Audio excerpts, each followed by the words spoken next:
¿Quién sos? Soy Analía Kalinek, soy maestra psicóloga, también soy estudiante de Derecho, soy mamá de 2 adolescentes y además, bueno, soy la hija de Eduardo Kalinek, un represor condenado a cadena perpetua por crímenes de lesa humanidad. ¿A partir de qué fundaste esa fundación? Y bueno, a partir de asumir la condición de genocida de mi papá, ¿no? Yo nací en dictadura, en años de impunidad. Nací en dictadura y crecí en años de impunidad, ignorando que mi papá tenía como este doblez, esta doble dimensión de padre y a su vez de represor. Y bueno, fue con el advenimiento de los juicios durante el gobierno de Néstor Kirchner, cuando se derogaron las leyes de obediencia debida, punto final, cuando hay un fallo de la Corte Suprema de Justicia de la Nación y bueno, y la voluntad política también del Poder Ejecutivo, donde confluyen los 3 poderes del Estado, que se produce el juzgamiento de los responsables que durante 20 años habían quedado impunes, entre ellos mi papá, que ahí, bueno, cuando mi papá queda preso, yo empiezo a hacerme las primeras preguntas y empiezo también a investigar y a entender un poco qué había pasado cuando yo apenas había nacido, estando ya preso con prisión preventiva, de que bueno, no, que era todo mentira y que nosotros no teníamos que creer nada de lo que se iba a decir. Que él había defendido a la patria y que no tenía nada de que arrepentirse.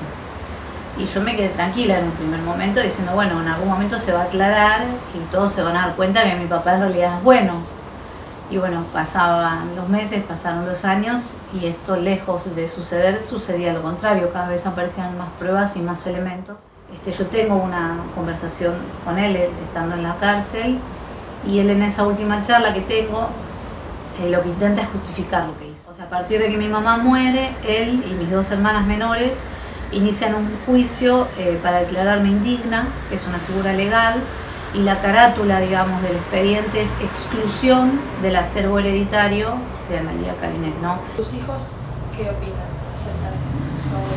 Y mis hijos, bueno, Gino tenía 1 año y medio, ahora tiene 18, tenía 1 año y medio cuando su abuelo queda preso. Yo iba con él a visitarlo a la cárcel al principio, hasta los 4 años que se produce el quiebre, y ahí nace Bruno.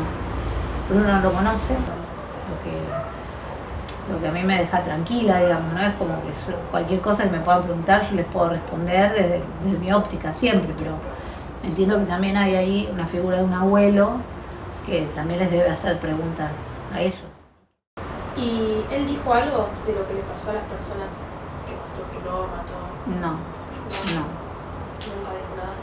En el juicio que le hacen a él por la memoria, cuando después lo condenan, no, él niega alega todo. nada. No, Niega. él siempre niega todo como estrategia de defensa, niega todo. La eléctrica no dudaría en usarla ni con vos ni con cualquiera.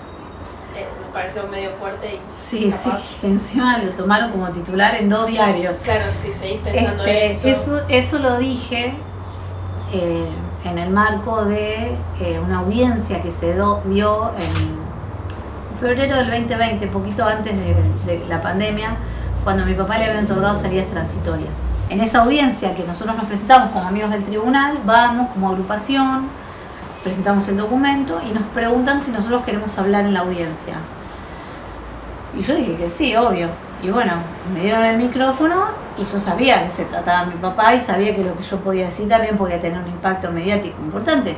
Y no solo eso, sino que yo además llevaba como prueba la demanda que mi papá me estaba haciendo a mí en el juzgado civil. Digo, ¿ustedes quieren dejar a este hombre libre alegando una reinserción social y familiar? Le digo, miren lo que este hombre escribe. Y les leía los párrafos, digo, que yo fui detectada por grupos activistas en la Facultad de Psicología, que él dice que no tiene nada que arrepentirse. Le digo, ¿a ustedes les parece que este hombre está en condiciones de salir a la calle? No.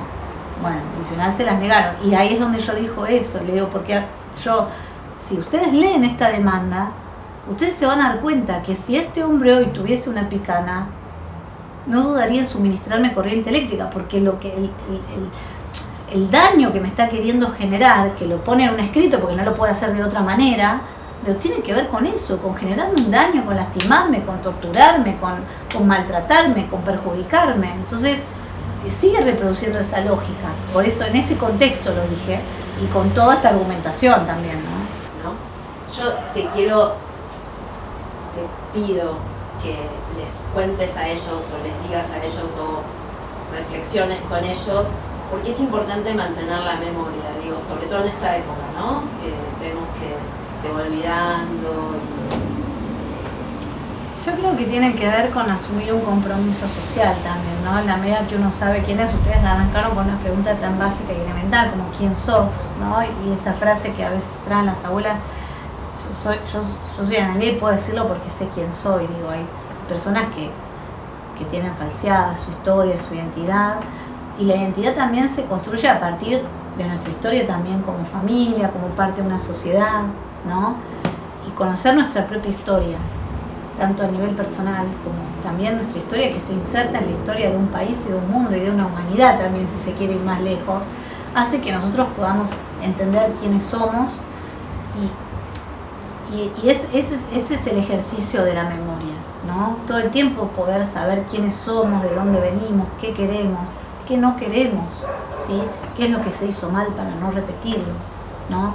Cuando nosotros decimos practicar la memoria es esto, es saber lo que pasó, saber quiénes somos, acordarnos de dónde venimos. Digo, venimos de años de dictadura donde no se podía salir de la calle en grupo, no se podía escuchar determinada música, si pensabas distinto te iban a buscar a tu casa y te secuestraban, se llevaban a tus hijos, se llevaban a tu papá, digo, eso es nuestra historia también. Entonces, practicar la memoria es eso, no olvidarnos que eso pasó y que lamentablemente podría volver a pasar.